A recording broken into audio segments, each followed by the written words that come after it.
Hi, this is Russ Benson. I am a Liverpool supporter, and you're listening to Drunkard United Football Show.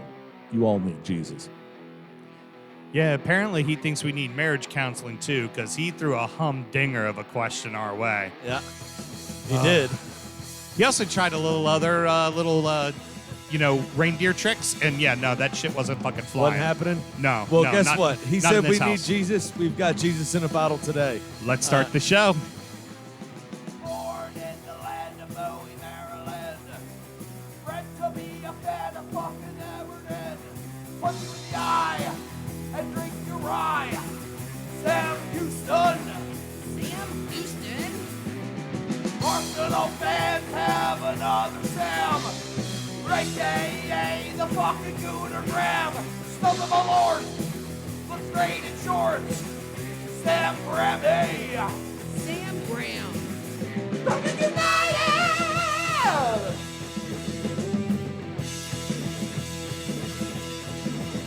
Fucking United!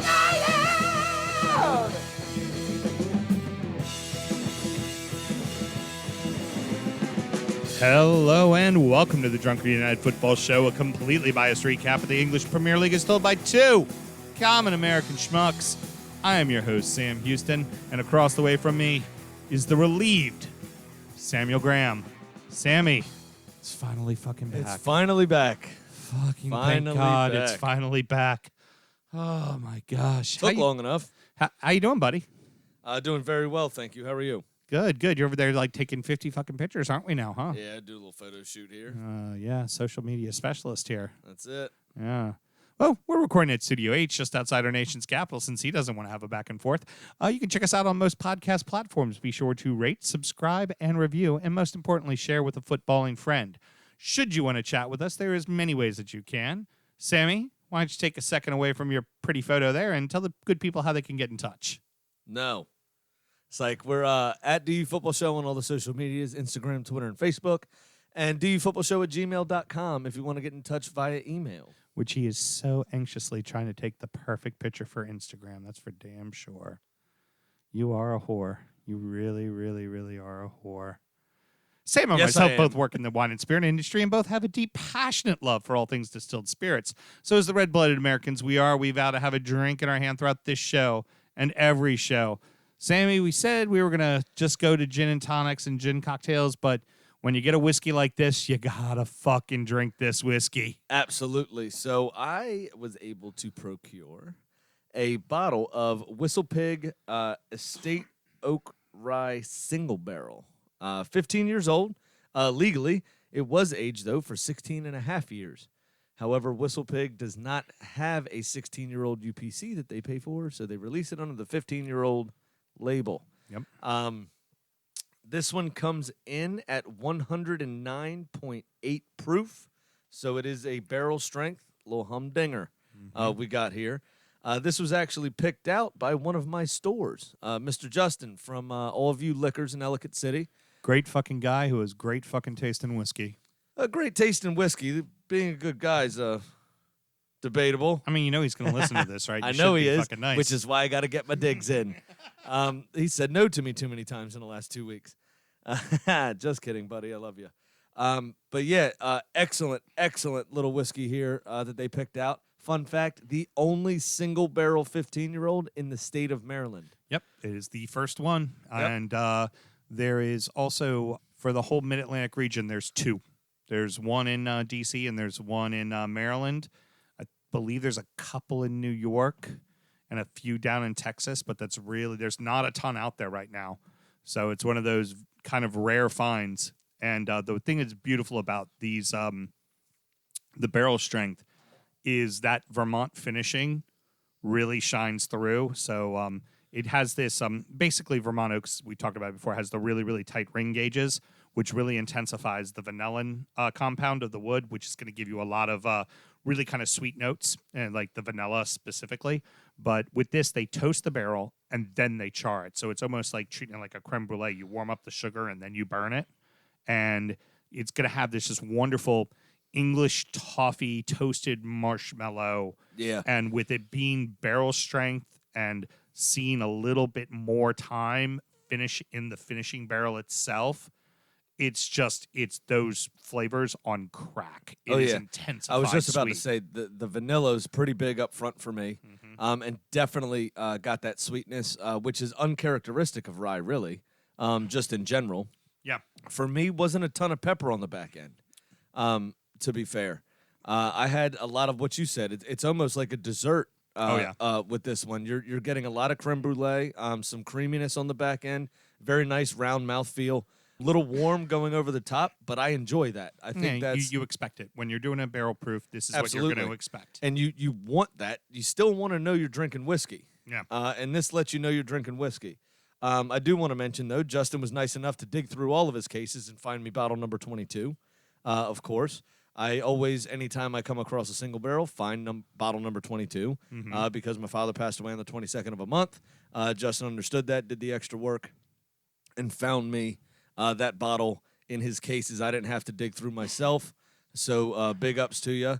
He did name this, actually, was encouraged by your boss to name the barrel, which is more than appropriate, and he named it the Grateful Hog. Hey, newsflash, he's not my boss anymore. Well, maybe one day. Yeah, let's remember, my husband's unemployed and I'm making the money right now. We're only surviving by Patreon listeners. And you can find that and support the Patreon page at www.patreon.com/DUfootballshow. Good job. High Thank five. you. Yeah. So yeah, but no, just an excellent whiskey. Did a fantastic job picking this barrel out, and it's wonderful. I know It's he's wonderful. holding my bottle for me that I will be going to get very soon. Yes. So, Mel, I'm going to need you to do a couple more tours because I got to get a little cash for that bottle, okay? Thanks. So this. Oh, sorry. Go ahead, Mel. I was just going to acknowledge that and go heard, and that was it. Gotcha. This one I didn't give you the price yet. Is no cheapo. This one will run you $249.99. Again, can only be found at All View Liquors in Ellicott City, Maryland. So make sure you make your way over there. Tell him the DU Football Show sent you. I don't think he's going to do anything for you. He honestly doesn't like me. I'm not one of his favorite sales reps, but no, just kidding. He does like me, but he's still not going to give you any discounts. Wonder why you've talked shit about him the whole time. I So did of course he doesn't one like you. thing. I said one fucking thing. But yeah, check him out. Got a great selection of craft beer, good stuff in that store. So give him a shout. Man Knows His Whiskey does lots of single barrel picks, and they're always exceptionally good. So, yeah, man, and he can also he's been good at finding kind of the oddbally rare find stuff too. He does a great job of that. Doesn't mean it's necessarily going to be there for you, but he can find it, which is good. Yeah, definitely. So we decided last week also that we were going to be on our gin binge for the next few weeks. This, while excellent and a great way to begin the show and celebrate the return of football, is quite expensive, so we won't be finishing that bottle tonight. We'll be having one glass. That's it. We are moving on to the Sloe Gin Fizz that you made using Sipsmith's Sloe Gin from England. 58 proof on this one. This is the special edition 2013 Autumn Harvest. A sloe gin is just gin that has sloe berries, S-L-O-E berries soaked into the distillate. $40.99 to $45.99 on the shelf, and I'm going to let you take it away with the cocktail that we're having to chase down this wonderful WhistlePig. Excellent. Sloe berry. Think cranberry, not as tart. Definitely on the as far as the flavor palette goes. The cocktail I did a slight variation of a Sloe Gin Fizz because Sloe Gin Fizz is sloe gin with fresh lemon and club soda, and that's it. What I did is I used the Polar Bitter Orange, which is slightly carbonated and a little bit. It's not a sweetened orange; it's a little bit more of a bitter orange, and did that. I did the club soda. And then I added a couple of different bitters. I added Bitterman's orange citrate, which is going to give it a little bit more of a creaminess and kind of not necessarily sweeten it up, but give it a little bit more of this kind of creamsicle-y kind of feel to it. And I also put a little bit of chamomile bitters in it as well. 1821, a company based out of Atlanta. So did a little bit of that for some flavor additive as well. So Got it. yeah. Awesome. All righty, kids. Let's have ourselves a lovely show. Let's do it. This should be fun. Oh, that sounded really lame. You want to try that again, you two? Sure. There we go. Initially, we were going to preview all the games, but honestly, Sam, we could have gone outside and just flipped a coin and it would have been more productive. So the league is going to be getting started, but the league also gave us plenty of other things to talk about. We had 2 players pop for COVID this week, including one of the Norwich City players. No names have been released, and we don't know who the other player is. Stupid HIPAA laws. Yeah. Yep. Have to HIPAA protect. UK laws. Yep. Have to protect the people, huh? I guess. I say stamp them. Scarlet letter. Well, they pulled them out. Everybody else is being tested. They're doing. This is exactly why you do the testing. This is, So let's see who's not at the game. And then wonder. And then we'll just do what the Daily Mail does and throw darts at a board and figure out who it is. Be like, ooh, Timu Puki's not playing. He must have corona. Definitely. Yeah, that's definitely what we'll do. Absolutely what That we'll should do. be fun. Like I said, going outside and flipping a coin would be a better way to figure out how these games are going to turn out. Yeah, Because for the most part, I think it's- I know one of them. it's been 3 months. Yeah. It's just, It's almost like a whole preseason. this is a new season. Yeah. I mean, it happens to be the conclusion of a season, but this is a new season. It really honestly is. And what also, form is out the window. Great. You know what? You guys were on the best Killing winning it. streak in the league. Means fuck all now. It really does. I know. It's annoying, too, because that was the first time in a while we had been the form team in the Premier League. Villa gets McGinn back. They have O'Halloran was back just before the stoppage. Is that Wes Houlihan you're talking Houlihan, about? sorry, yeah, Houlihan. Well, I guess when he injured himself, he might have been hollering. Okay. I'm sorry, that would be Horahan. It could be Horahan, It actually. is. Yeah. It is. Well, I it's know. definitely not Owa hollering. No, Okay, but it that's is fine. Horahan. That's fine. I name Assassin, but you did too.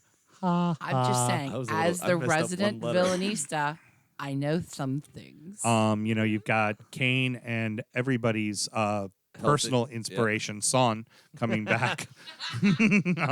Coming back as well. General Son. And Which he should be in great shape after all that wonderful basic training. Military he did. service, Yeah. While he was gone. Truth. and yet somehow Paul Pogba, I'm sure, will have like a hangnail. Yeah, something's going to be wrong. I'd be like, I just can't do it, coach.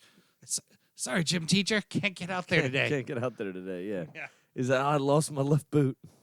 What other excuses do people give gym teachers? That'd be a good trope. Let's figure out why Paul Pogba's not playing this week. And we'll just make up some random excuse a 14-year-old nerd in freshman PE would say to his gym teacher. Right. Because that's what would get over on Ole Gunnar Solskjaer, I think. Right. Yeah. But that's the whole I'm going to try to come up with a reason to not do gym class because I don't want to take a shower at the end. Oh, yeah. jock itch. God, Yeah. killing me right Oh. now. Yeah. Pull this thing. Just, ooh. It's over here just doesn't feel good. It just hurts. Yeah. Oh, Yeah. definitely it. I have a migraine. Don't you wish you were a woman? There's one answer that gets us out every time. You know what? Thank you for saying it because I was thinking it and I wasn't about to fucking yeah. say it. Well, Paul Pogba definitely has myriads. Let's start there. Let's start there. That would be a man period for those following along at home. Yes. Why? yeah. Yes, he does. Except he doesn't have one for a long time and then has one for 9 solid months. Mm-hmm. Yeah. All right. Let's get away from that before we overuse it. I have to say, thinking about the inclusion of new players, this is gonna have to help certain teams, And then you look at, say, the case of Everton, where everybody's fucking hurt. That's going to directly hurt the team. So, Absolutely. No, I mean, you don't have your full complement of players. Well, everybody else uses break to get fully fit. Look at Man United now, just in general. They now have everybody back. They're obviously going to be stronger if Ole Gunnar Solskjaer can put them in a position to do so. They started to look like they were playing better anyway. right. Now they have their full strength squad. And then you wonder what happens with, a player like Bruno Fernandes, who obviously made such a huge impact the minute he came onto the side. With this downtime, does that have any kind of effect? What are those players going to be like on the pitch? How rusty are they going to be? How many injuries are you going to see? How deep are benches? I mean, there's so many questions, and it's hard to really kind of figure out. Besides that, the human aspect. This pandemic is not over. Yeah. And, I mean, you've got players like N'Golo Kante. I'm not playing. Yeah. Tough shit. Absolutely. And then you look at just the human aspect. I mean, the one that was big time publicized was obviously Pep Guardiola, whose mother passed away from this disease. How many other players have family abroad or have family that have been directly affected by this virus or have this virus currently or one of the new cases that are popping up? Yeah. Have friends, just that they're close with or what have you. That could be weighing on their mental health. And we've seen time and time again, you don't always have – I mean, look, John O'Shea and Wes Brown had decent careers at Manchester United, not being the best defenders in the world, but they were mentally fucking strong. Right. And that mental side of the game, is probably a fair 25 to 35% of what you do. Your ability has a big part of it, but the mental aspect has a lot to do with your performance. And if you're not there, you could have all the ability in the world. If you're not mentally on that pitch, you're prone to mistakes, you're prone to gaffes, and you're not giving 110%. God, I love my wife. Okay. I think I made a pretty good point based on the football. She just, I was paying more attention to the whiskey. She gave me the rest of her whiskey. I've got to be professional. I've already had like 4 beers before the show. Right, yeah. And the cocktail and 2 beers lined up. And so I'm trying to be responsible. That and Russ sent in a question that's probably going to end our marriage. But Russ also sent in a rather professional question. Yes. That I thought we should talk about in this part since we're not really previewing. Let's just kind of field this question. Let me just say something. Maybe both of you should stop drinking if one of these questions may end your marriage in general. It won't end on my part. It's his beef. That's why I'm kissing up to him. Gotcha. Him the Okay. whiskey. All right, good. I'm just pretending I'm responsible. Got it. But yeah, Russ did send in about 30 questions, and 3 of them are good. So let's start with one that is too good for injury time. So let's answer it here. What are the top 5 remaining matches that are must-watch this season? All right. Sam, why don't we kind of, I don't know all the exact weeks of mine, but I wrote them in order of weeks. I don't know the exact weeks of mine either, but I did the same thing. Let's, I think we both picked the same game this week. Yeah, do you want to just do tit for tat? Yeah, let's go tit for tat. All right, so you start.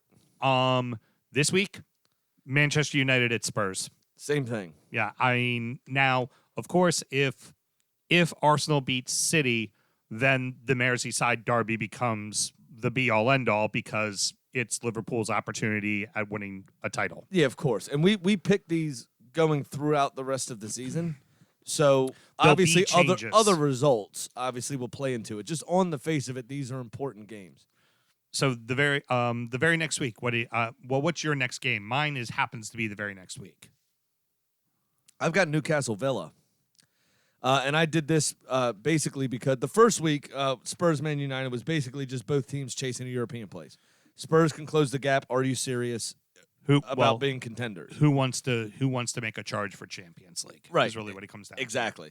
Obviously, all contingent on whether or not the court for arbitration of sport comes back in City's favor or not. Right. My apologies. I another jumped thing. ahead on that. But also Chelsea's there for the taking. And without Conte, no offense to Gilmore, but the kid's playing well, but it ain't fucking N'Golo Conte. No, correct. Yeah. So that's what are you looking at me crazy for? Because we're talking about Spurs Man United. You just brought up a bunch of Chelsea players. I'm saying that Chelsea is there for the taking. That if whoever in wins general, that I'm game, sorry, that the they chase can for that come. space. Yeah, they can come get Chelsea. Chelsea sorry. is not holding on to.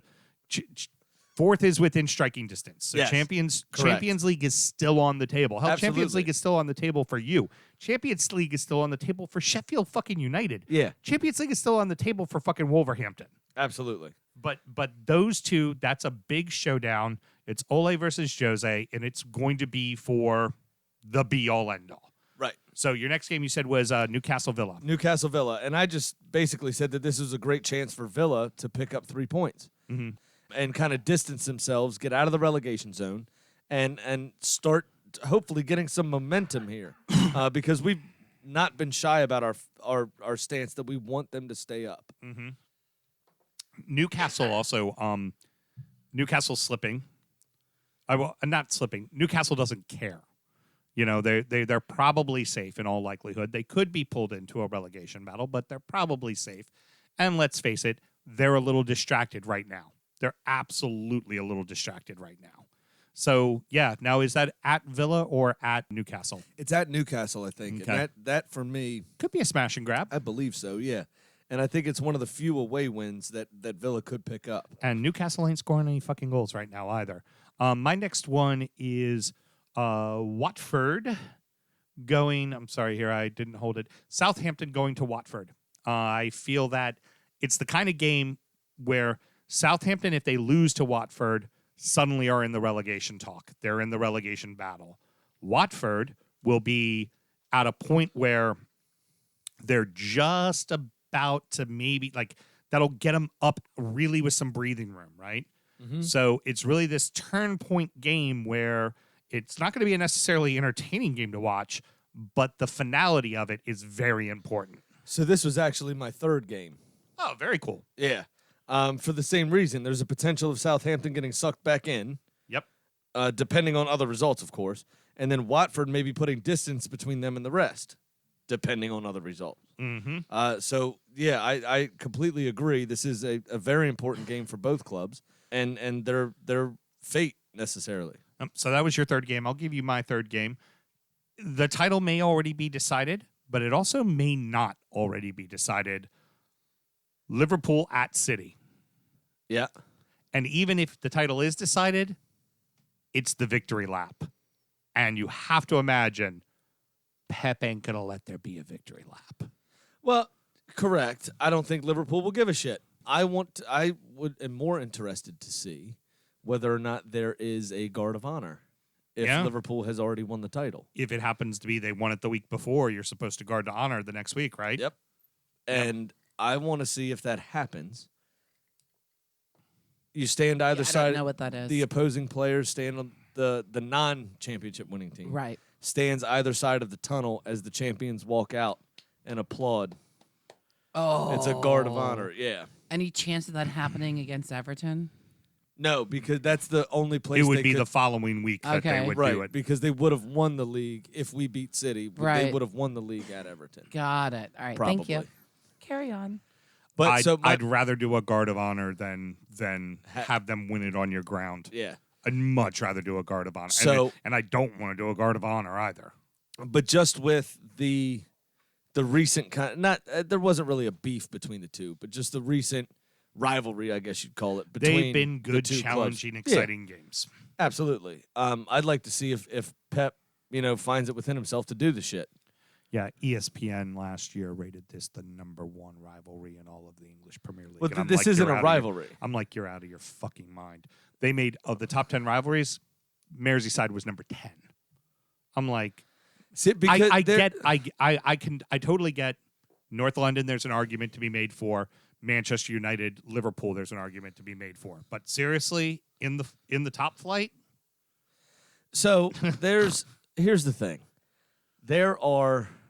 A rivalry is different than a derby. yeah, And if they were just going based on sporting success and sporting opportunity, yes, this has been a great rivalry over the last couple of years. Sure.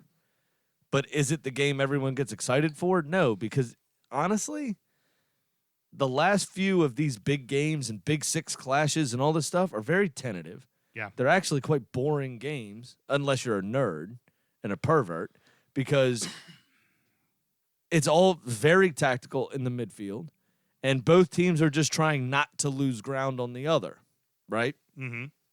So you don't get a lot of high-scoring games. They're very fun games to watch, in our sense, the way we view the game. But for the average viewer, they're not great games to watch. They're not super exciting all the time, and they don't always result in a ton of goals. You know what I mean? So, in terms of what they're chasing as clubs, sure, fine, it's a rivalry. But it got nothing on a fucking derby. Yeah. Okay. It's got nothing So on a derby. if you want my top 5 derbies real quick, I would go for personally North London #1. Right. Merseyside is up there. The rest of the 4 in no particular order. Merseyside derby, Manchester derby, Liverpool, Man United. Yeah. Those are the 4 most important games, or 5 most important games in the country. Yeah. 4 most important games Those in are the the 4 country. most important games in the country. For me, obviously, an Arsenal supporter, the North London is #1. Yeah. But the other 3 are actual proper rivalries. Yeah. Or actual proper derbies. Yeah. And there's no competing with that. I guarantee you, if you asked a Norwich supporter if they'd rather play an Old Farm derby or a Premier League game against Burnley, they choose an Old Farm Oh, they would say give us Ipswich every day of the week. any fucking day. Yeah, absolutely. You asked the fake derby who they'd rather play.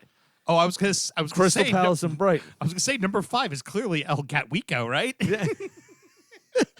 You asked them, would they rather play a fucking game against, pick another club, West Brom? Would you rather play in the Premier League against West Brom, or would you rather have 2 fake derbies? Yeah, Guarantee you they'd rather have 2 fake derbies. Yep, It's like, absolutely. come on. Southampton, could you play Pompey, or would you rather play Burnley in the league? Yeah, Pompey. Pompey. Absolutely. Pompey all day. 100%. Pompey all day. That- Say Sunderland and Newcastle. It'd be a time where every day of the week. Fuck yes. Villa would love to play Birmingham City any day of the week. And West Ham would love to play Millwall any day of the week. Absolutely. And so you can't take that away. So ESPN, I think, missed the mark with that poll. Just saying. Definitely. So your 4th game. My 4th game is an interesting one. Mm-hmm. Basically, for the first reason as the first one about figuring out European places. Yep. We have Sheffield United hosting Spurs. Sheffield Spurs. Very good. I'm on the same line as you. Wolves at Sheffield United. Again, because who wants to go to Europa? Both may, depending on what happens to City, but Do they play 2 games that week? Maybe I chose the Sunday, you chose the Saturday or something. yeah, or it's different Midweek, weeks. weekend or something. Yeah, different weeks. I gotcha. But yeah, no, same thing, same exact thing. Yeah. Who wants to play in Europe? Who's up for it? Yep. Who can get there? All right, and my final game I got, and then I threw in one last little one after that, but we'll talk about it. You told me afterwards. you were going to do that, so I threw a bonus game in too. Cool. West Ham at Norwich for me. That's a That big was one. my bonus. Oh, that's your bonus That's one? my bonus game. Yeah, because West Ham has an actual chance to pick up points against somebody. Norwich stay will up. probably already be out of the league by then, but West Ham, They are out of the league right now. they already are. They're not winning the rest of their games. It's not going to happen. Precisely. And the people above them will pick up some points. Norwich are relegated. So It's not official mathematically, but they are relegated. okay. So that was your bonus game. Who's your last game? My last game is Wolves Arsenal, Wolves Arsenal. Because again, Europe. chasing European places. Absolutely Europe. And the other thing is, obviously, there's only the top 5, 6 spots, right? But we worked it out earlier, go all the way down to 8th Because City for the could Europa win the League FA spots. Cup. Right, because if City wins the FA Cup, they still, if the ban is upheld, can't participate in European places. And if that happens, in European competition, I'm sorry, and if that ban is upheld, it would go to the next highest placed team in the league, in which case you would have 1, 2, 4, 5 Champions League. Yeah. In league position. 6, 7, 8. Yeah, going- 1, 2, 4, 5. Yep. Or 1, 3, 4, 5, whatever. Right. Champions League. 6, 7, and 8 Going to going Europa. to Europe going to the Europa League because City already won the League Cup. So you're already in at 6th without the ban being in the Europa League. Yep. Absolutely. With the ban, you shift everything down one more. So you get all the way to 8th.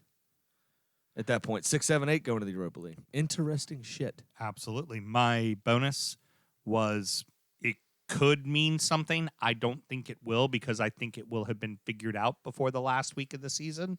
But in the final week, it could be Villa at West Ham to see who stays up. So that could be huge. At West Ham. Good. Yeah, Villa at West Ham. That is the cool thing about the final game of the season. Now, who knows if they'll do it this way because of the whole Corona situation, but typically every single year, everybody plays on the same day At the same time. Yep. So you have no fucking clue what anybody else is doing. Well, And obviously, that with was- modern technology, people find out. Right. But, yeah, the idea is you can't then adjust your game plan to send your rival down Mm-hmm. or vice versa or what have you. City won their first title in the 90th minute on the final day of the season, while United had just won 1-0, and we're sitting there knowing that City was down 2-1 in the 90th minute, and that City scored 2 goals to go on to win. Right. And the other piece of that is they had I think they may have turned the Jumbotron on to the Oh, yeah, all the City people at game. United stayed. They all stayed and stayed watched on it. the pitch and watched it. Yeah. Yeah. It was at Sunderland. They stayed at the Stadium in Light, just sat there and watched it, and watched it go away. You know, and that, hey, Sam, that title, more exciting than Liverpool's title this season. Absolutely. 100%. I completely agree with you. But I am very excited. So West Ham, fun fact. Do you remember when Blackburn, won the Premier League? Yes. And the last day of the season, West Ham held Manchester United to a draw, I believe it was, to hand Blackburn the title after their win. No shit. Yep. And they sang in the Blackburn dressing room, "I'm forever blowing bubbles," in honor of West Ham doing that to Manchester United and handing To get them them the title. Yeah. Very cool. I wonder how the city of Birmingham will erupt in forever blowing bubbles after West Ham tanks it to keep Aston Villa in the league. Just to mock them. And also maybe the town of Brighton at that point, or Southampton. Who knows? Yeah. What implications will be on that game when we get there. Definitely the town of Crownsville would be rioting. So my point is, Just keep your mask on, will you? that final game of the season, have your team on one TV and then have Villa West Ham on the iPad. Because Definitely. that'll, if it comes down to it, you're going to want to keep one eye on that game. Typically, we keep our conversation to just the EPL, and occasionally we'll talk about the championship because those are teams that are about to get promoted. But I think it's worth mentioning, League One voted to end their season using the points per game method. Several teams feel hard done and have hinted at legal action because there's games in hand, and a team in 8th place suddenly jumped 5 teams and is now in 3rd. They used a weird points per game ratio thus far into the season, and then gave them the points based on that ratio for their remaining games of the season. So real quick, let me set. Teams 1 and 2, first and second, are automatically promoted to the championship. 3 plays 6 and 4 plays 5 in a home and away aggregate playoff, and then those 2 winners play each other to decide who goes up. So very big, very, very important. And the team sitting in 7th place that was in 6th place that is now knocked out of the playoffs is Peterborough United, who has won 7 of 9 games, was getting ready to play relegated Bolton, who's also dangerously close to going into administration. Again. So easily a game they could probably fucking win. Yep. Which would have vaulted them to 3rd place. Yep. Still in the playoffs, but in a much better position. And the chairman had vowed to the supporters that he would get the team into the playoffs this year, and if not, he would resign. He got up, he said his piece, mentioned all of that, said, "I'm not making excuses for COVID. This is bullshit. I resign." Yep. Good on him. He did resign. They're not excuses, they're reasons. I say that a lot of people say that there's excuses and not reasons. You know what I mean? But these are actual reasons. Like, this is crap. Yeah. This it's sucks. bullshit. Yeah. This is bullshit. I made this promise, though, so I am going to leave. But on my way out, I just want you to know it's fucking bullshit. Another team greatly affected by it is a lovely little television show we've watched, Sunderland Till I Die. Yeah, a Netflix and chill show. Now, Sunderland was not in, I hear you, was not in the playoff yet, Hashtag quarantine. but they were still in the fight. They were still within Absolutely. 2 points of being in 4th place. They were within a game. Yep. And with that many teams and that close, I mean, hell, Coventry City, who's going to win the league, had a game in hand, which doesn't mean necessarily a W, by the way. It just means you have a game in hand. And they were only 5 points in front of 2nd place, and they were only 7 points in front of the rest of the pack. Yep. So with 10 games left. That's a lot. That anything. It's could a lot that could fucking happen. They had the division's top scorer among their ranks. Yeah. Who they now think they're going to have to sell. Don't know who's going to buy him. Was that Peterborough who had him or Sunderland? No, Sunderland. Yeah. I can't remember his name. Ivan something. I can't remember his name. I'm sorry, but yeah, he was the number one scorer in the division, and then they think they're gonna have to sell him.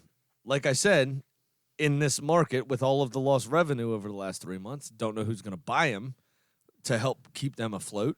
But another team in risk of going into administration because of it. And somehow, Wycombe Wanderers, who were in 7th place at the time on 59 points, are now in 3rd place with 3 teams on 60 points behind them.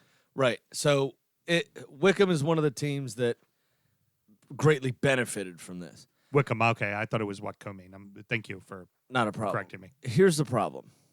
This is a points per game system that they used to finish this out, right? So the teams that had games in hand, if they were in a decent position, had a much higher points per game ratio than the rest of the league. Yep. Right? So they benefited unfairly because those games in hand may have been, I don't know, I didn't look at the schedule, may have been against one of the top 2 teams. Right. Or one of the top 5 teams or what have you, which very easily could have been a draw or a loss, thus lowering their points per game. Peterborough had a terrible start, but Peterborough had won 7 of 9 fucking games. Right. They were the hottest form team team, yeah. in the league. They were the form team. And as we've seen in every playoff situation, whoever goes in form is who wins. It doesn't matter if they're 3rd, 4th, 5th, or 6th. Whoever's in form, that's the team going up.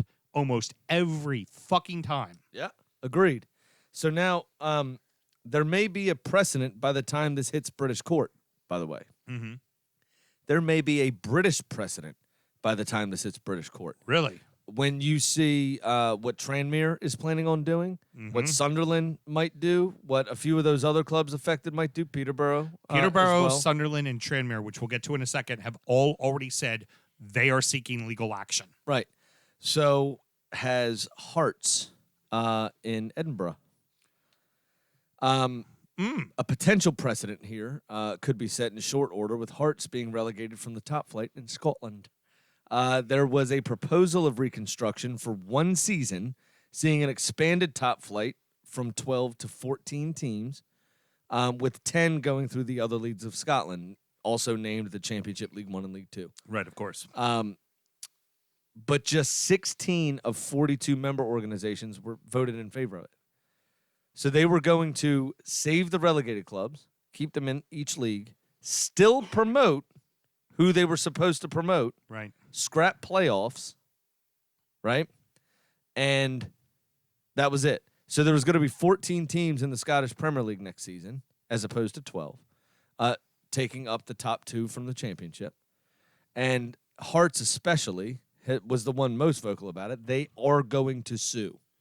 They are going to bring this to the courts to decide upon. So what you're telling me is that the Scottish Premier Division fucked over Fort William's chances of getting up to League 2. Fort William fucked over Fort William's chances. Fort William needs to win a fucking game. That's right. But another Netflix show that we talked about during the quarantine on our Patreon, www.patreon.com/DUfootballshow, was the English game. Yep. And Mr. Suter, one of these Scottish lads brought down from Scotland, played for Partick Thistle. Yep. In those days, originally, when he was brought down to the English team he played for. Partick Thistle risks and will be relegated from either the championship. Or League One. Yeah, from the championship down into League One. Wow. As a result of this. And that's a team that was a Premier League, Scottish Premier League team for quite a while. For a while, yeah. Yeah, for quite a while. Inverness was about to get back up. Now not. Yeah. Not good. Nope. So we're going to start to see this. Now, the Tranmere Rovers are being put into relegation, even though they are technically not in the relegation zone. The 3 teams in the relegation zone, the problem is one of them exist no more. No, one of them closed their doors at, what was it, October? I Yeah. think it was. Yep. Bury. Yep. Shut their doors. Didn't have enough money to operate. They did a last minute, tried to sell the club, did a last minute fan fundraiser. No doing. They didn't raise the money necessary to keep operating. Yep. So they fell out of the league. The league table finishes at 23 teams. Supposed to be 24. Right. And why don't you just send down the 24th spot and bring up 2 from the National League? Well, yeah. Why Like, not? Why is Tranmere being punished? And here's the thing: it's like Tranmere's like leaps and bounds ahead of Bolton, Right. Who's the next team to go down? Like it's absurd. They're like 35 points. I think Bolton's at like 19. Yeah. It's like there's no reason why they should be going down. Correct. None, and they have already they literally, the minute the press came out and said that this is what's going to happen, that the vote happened, they said we are seeking legal action And good. very I think directly. Tranmere especially should remain in League One. Yeah, League Two. you're sending down 3 teams. It's League One- Two, right? We're talking about? League One. It's League One. Right. They should remain in League One. Yeah. Absolutely. League Two also decided to cancel the rest of the season and use the points per average thing. Right. Nothing of this magnitude happened in League Two. Yep. Just to let you know. Well, we're about to mention them in the very next segment. Oh.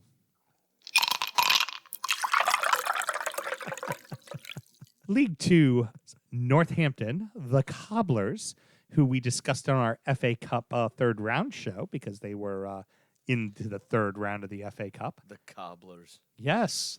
Well, They should be called. they are in. They're in the FA the playoff for to get promotion, Yes. and everybody in Northampton, the organization, has decided to do cardboard cutouts of fans to put into the stands for the game. Well, they happen to have a very famous fan, a very big, I'm talking huge famous fan. They should be referred to, change their name from the Cobblers to the Diesels. You know, because the big Aristotle, Shaq Diesel. Shaquille O'Neal, apparently bought a huge life-size cardboard cutout of himself to put up in the stands. He tells people when they ask him who he supports, he proudly says, Northampton Town, I am a cobbler. And He's everybody friends looks with at the him, owner, yeah, or he's chairman or the somebody, chairman. yeah. Yes, he's done a lot of business with the chairman of the club, and he is unapologetically a Northampton Town fan. Has been for 4 or 5 years now, I wonder. and goes to games from time to time too. Like he fucking Shaq loves Diesel them. just turns up. Just show up. Why not? I gotta wonder. I wonder if the Northampton Town chairman is the general. Oh, with all the car insurance stuff? Yeah. He does know the general. He does know the general. I know Shaq knows the general. Could be the I'm general. wondering if he's the general. So there's really not much to pontificate on. I just thought it was a very interesting story worth bringing up. Shaq Diesel, a fan of Northampton Town. You think of all the crazy clubs that like people support and Americans support, and especially particularly with the NBA players, a lot of them, they all support the front runners. That's pretty much who they're all into, you know? Well, because they're friends with some of the athletes on those teams. Precisely. Yeah, I mean, right. particularly in the case of the late, great Mr. Bryant. He was a huge Barcelona fan because him and Ronaldinho were Close. fucking yeah. like We're- tight, like yeah. We're friends. good friends. Yeah. Yeah, absolutely. Hung out, played soccer against each other, were football against each other, played basketball against each other, like Yeah. tight fucking friends. But most of your professional athletes, they end up liking the top 6. It's one of the top 6 who they end Right. up liking. And it's just very cool to see good old Shaq, Northampton Town. I'm a fucking cobbler and I'm fucking proud. Yeah. Fuck you. Tell me I'm not a cobbler. That's awesome.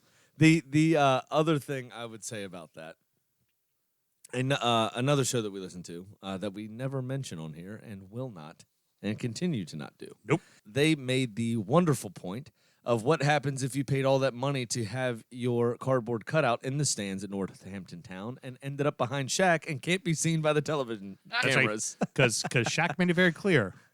Full-size Shaq cutout. Full-size Shaq front row. Full-size Shaq cutout. I think I'd be honored to have my cutout next to Shaq. I mean, No, that might next be to the him, great. closest- Behind. That's How still- much would it suck to be behind him? You I can't don't see know. him. That Be would be like- the closest they ever got to Shaquille Yeah. O'Neal. I'd be tweeting that to everybody immediately. I'd be like, I found out I'm behind Shaq. You can't see me, but if you see Shaq, I'm Hold right on. there. I'm right Hold there. on. Yeah. Why doesn't the DU football show buy a cardboard cutout, and I'm using air quotes on that one, and just say it's placed behind Shaq, and that's why no one can see it?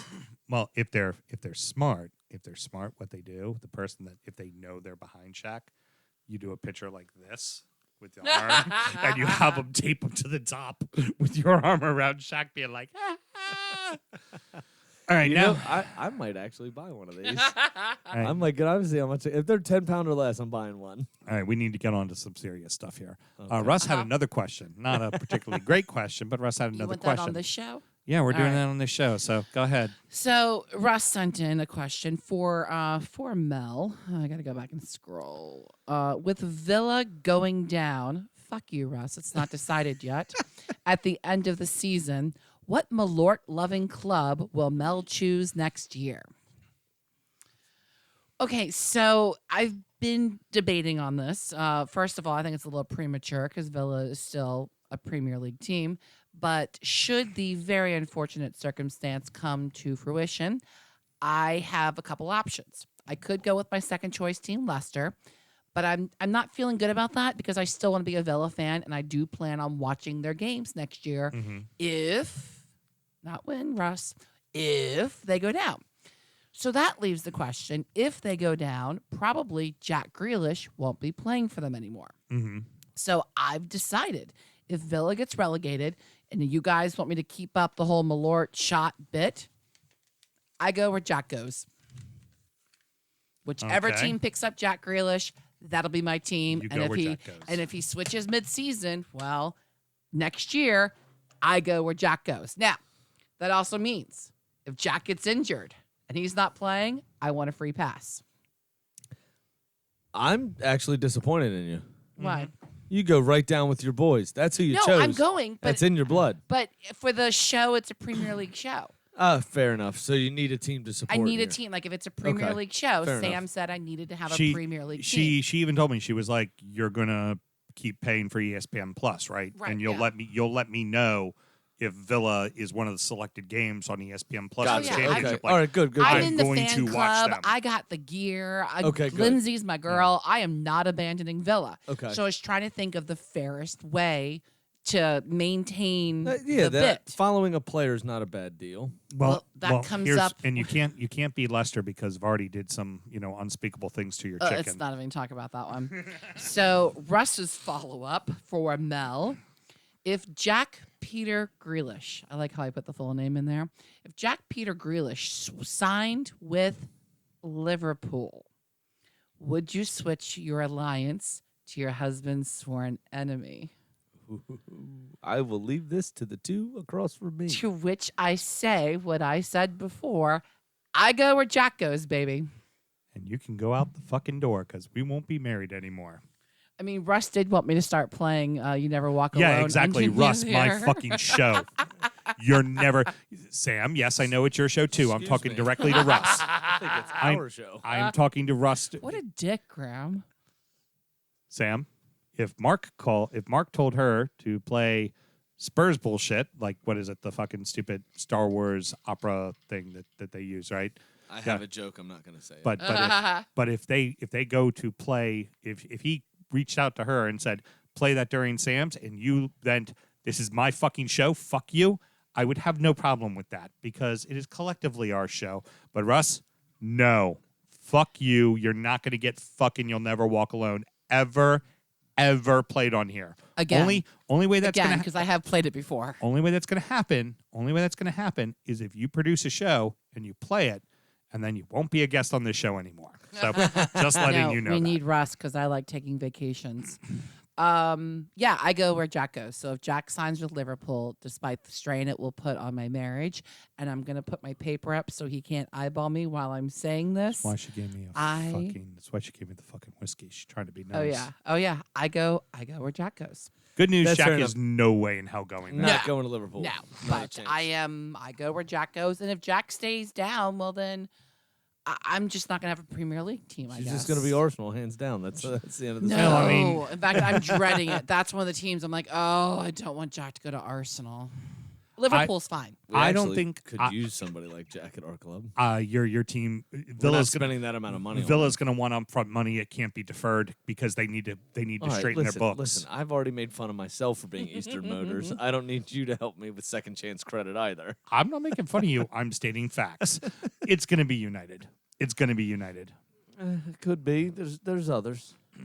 There's others. I think it's going to be United ultimately. Now, That's where it that ends being up said, I'm not going to wear a scarf. I'm not going to wear a jersey. I'm not going to wear any of that bullshit.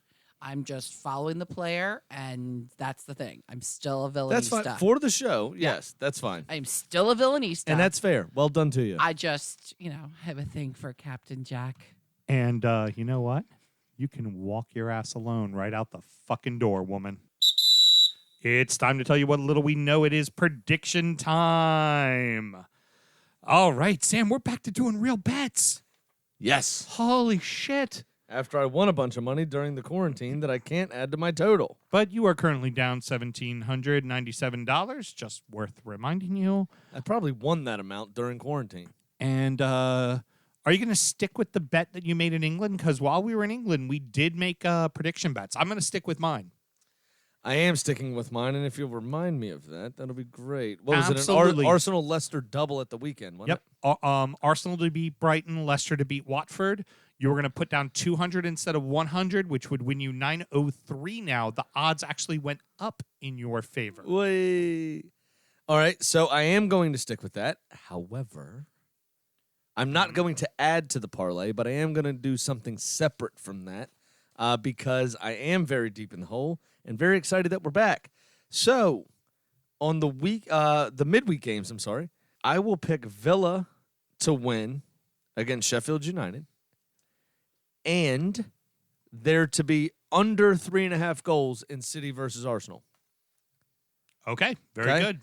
Odd parlay, Villa to win outright, doesn't matter the score, but under 3.5 goals in the Arsenal City match. That will bank me plus 522 for Wednesday.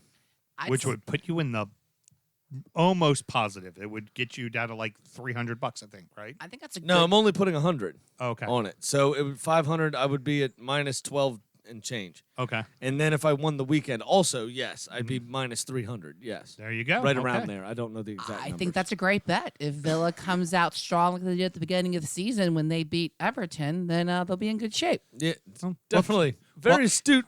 Very astute of you, Mel. We're Well gonna- done. Thank you. We're going to talk about it in injury time, but I actually fancy them against Sheffield Yeah, on Wednesday. 100%. I really do. Yep.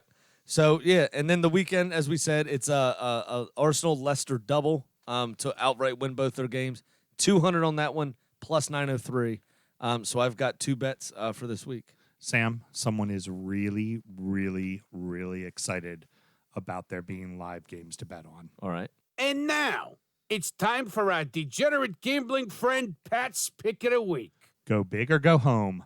Let the games begin. So, in the spirit of true degenerates everywhere, I'll pick every game this week Jesus Christ. and put at least 25 on all of them. The math's a little funny, but I'll be risking 326 to win 406. That's, of course, a win and all lose all predictions. Like he hits every single bet, right? He's doing it individually, $25 bets. He bets 326 to win 406 if they all hit, is what he's saying. Okay. I have one question. Yeah. How does he gamble $326 if it's all $25 bets? I don't know. He said the math's a little tricky. Let's not get caught in the minutia. We have a Okay. fucking show to do. The point is he's betting every fucking game, okay? Yeah, got it. All right. Arsenal plus 1.5 at minus 115. That's against City. So he's getting a goal and a half against City. Villa, Pick'em at plus 130. Norwich, draw at plus 245. Tottenham against Manchester United, Pick'em at minus 105. Leicester at giving up a half a goal is even money. West Ham to draw is plus 235. Bournemouth Pick'em is minus 140. Arsenal giving up a half a goal against Brighton is minus 105. Newcastle to draw is plus 210. Chelsea minus a goal. That's the one against Villa. Would be 125. Well, minus 125. So he risks 125 to make 100. Liverpool -1. So Liverpool giving up a goal against Everton in the derby is -110. So he risks 110 to win 100. And Manchester City, this is the one I think that's going to trip him up big time. -2.5 against Burnley. Now, City's beaten the shit out of Burnley pretty regularly lately, but Burnley isn't always the easiest place to go get a lot of goals. So Yeah, absolutely. ought to be interesting. And that's at -105. Have a great week and good luck. So, my bet. Oh, welcome back. Why, yes, it's important now. So now I'm involved. Taylor, I thank you for your service, good man. You're both a partner and a friend. But definitely not a scholar. Sorry. But definitely not a scholar. Heard. Big Sam's Lock of the Week. 19.32% of the time it works. 100% of the time. So I'm currently down 267. I don't need to do anything fucking crazy because all I need to do is hit a couple of bets and I'm right back into the black, which, by the way, I've been this season, unlike you. My tried and true method is going to work out very well as I am taking Leicester to beat Watford at an easy +115. Because I know how to bet, unlike you. The only thing I would have to say to that, Mhm. it's a very quick thing that I have to say to that, is your tried and true method also lost you last season's prediction time. My tried and true method is to do what the fuck I want for 8 months, and then the last month of the season, get it all right. Last season, it wasn't a tried and true method. This season, it has been. Thank you very much. Now, that is an amazing segment, a really great segment, but we give you more. Every week, Mel goes up to the backyard and spends a little time with our adventurous hen. We give you Adventurous Hen. Kitty the chicken.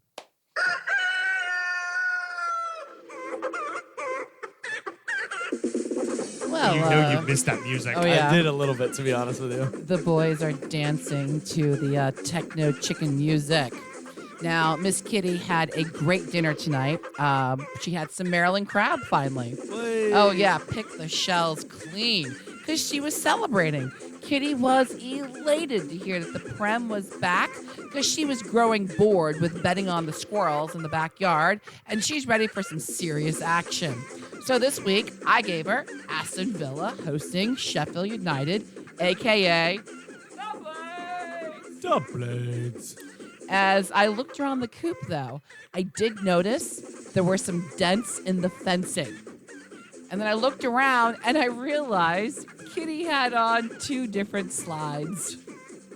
Oh, no. I've heard this story before. She must have been hanging out with Jack Grealish over the shutdown, and clearly she believes that Villa will be victorious. Sam, you know we never actually got a picture of the 2 different slides on Grealish's feet.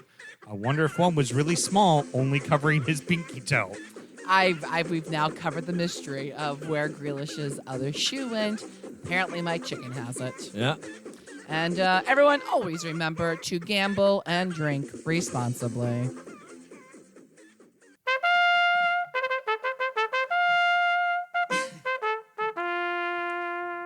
So this is the part of our show where we normally talk about Drunkard United Football Club and how we did in our adult league game this past week.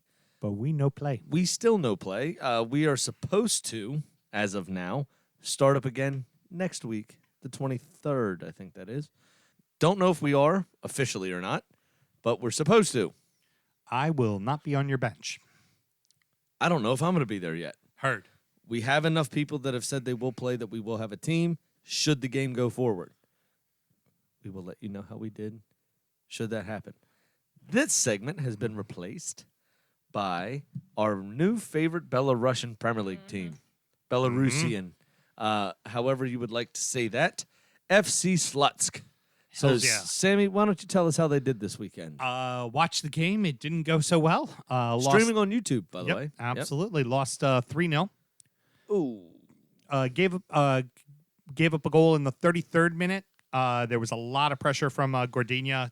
They were in right above the relegation zone, so clearly a game that they really needed, and they were at home. They scored early because earlier in the season, Who Gordina you're talking about? yeah, because earlier in the season, Slutsk had beat them 4-1. Yeah. So, coming into the second half, it seemed like Slutsk was ready to go, really putting the pressure on. Corner kick happens, counterattack. You normally want to cover the guy standing at midfield all by himself that they all forgot to cover. 1-on-1 fast break, quickly 2-0, and then within 5 minutes, quickly 3-0. And from there, the game was kind of lost. Now, Unfortunate. Now, there's 3 very interesting things that I noticed about that game. First off, a player off the bench came and grabbed a cat and picked it up and took it back to the stands because apparently a cat tried to run on the field, much like Goodison, and apparently is better at capturing cats than we are. That was hard to say. Could have just said the player was really good at getting pussy. Yeah, he was. He is a Slutsk. He is a Slutsk. The second thing, the referee made a player apologize to another player for throwing an elbow as he walked away from him.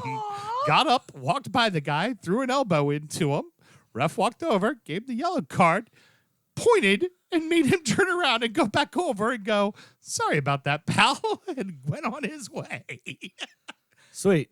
And the third thing, this was truly the greatest thing ever. In the stands for Gordina, they had someone playing. It was a saxophone. I could tell it was a saxophone, not a trumpet. Bill Clinton. Out of tune. Bill Clinton. Constantly. And no one gave any fucks. It would just be like they're Bill getting ready, Clinton. like they're getting ready to start like a song, and it'd be like, dun dun dun dun dun. It'd be like, and there'd be like, scream out something in Russian, like completely out of tune. And I was obsessed with it, just listening to the horn. I was like, I'm like, is that a trumpet? I'm like, no, that's definitely a woodwind. That's a saxophone. That's like a really horribly played saxophone. Oh my God, it's Well, you know what it fucking is. entrancing. You know what it is. The Belarusian president, remember, at the beginning of this entire crisis, said just drink more vodka, you won't get corona. So Exactly. obviously, he's just staying safe. The saxophone player, I mean, just had all of the vodka. So I'm excited to watch the next game, and hopefully something very special will be on the horizon as well for us and the amazing FK Slutsk. Yeah, that'd be great. Sammy? A few things in the Yeah. woodworks there. Yeah. So Sammy, Producer Mel's producing some shit. yeah, she is. Sammy, any parting words? Not really this week. Cool. I don't get really back have to a lot fucking to say. Prem. Yeah, I'm excited. Just We said everything we already needed to say. yeah, just get the fuck home early on Wednesday and watch yourself some football, man. How about- This next week, we've talked about this. I don't know that we said it on air. Mm-hmm. This next week is kind of set up where every game is on television, uncontested by another. Yep. So get yourself your fix this week. All you addicts like us that have been dying for your fix of football, especially the Premier League, get stuck in. This next 7 days is going to be a joy. How about your two normal yelly things?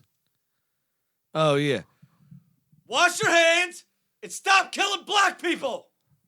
I like to think that's really good parting words. I like those. Thanks. Very poignant. I did have one more thing. God, I forgot. Okay. Your second thing about the elbowing part Yeah. of the FC Slutsk player as he walked past the other.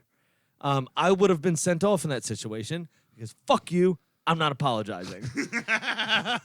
That's glad I wasn't there. Graham, DBAC. Yeah. DBAC. Nah, that's a perfect situation to be a cunt. The only one that's allowed. Okay? Heard. The only one that's allowed. All right, boys and girls. Next up is injury time. More of the same, except for we're going to go ahead and actually preview the league again because we haven't been able to do that for a while. Get in. And should you want to check us out, Sam, where do you do that? Once again, it's www.patreon.com/DUfootballshow. And then you can find all of our podcasts, except for the ones you have to pay for on that website, on Apple, iTunes, Spotify, and anywhere that you get your pods. Next week. Thank fucking God. Sorry, Russ. We finally get to talk about football again. Yes. Till next week, everybody. Pip, pip, cheerio.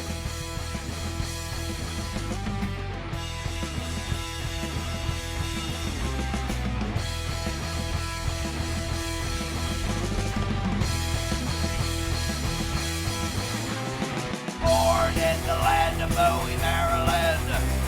Bred to be a fan of fucking Everton.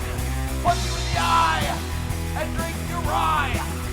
Sam Houston. Sam Houston. Arsenal fans have another Sam. AKA the fucking Gooner Graham. Smells of a lord. Looks great in shorts.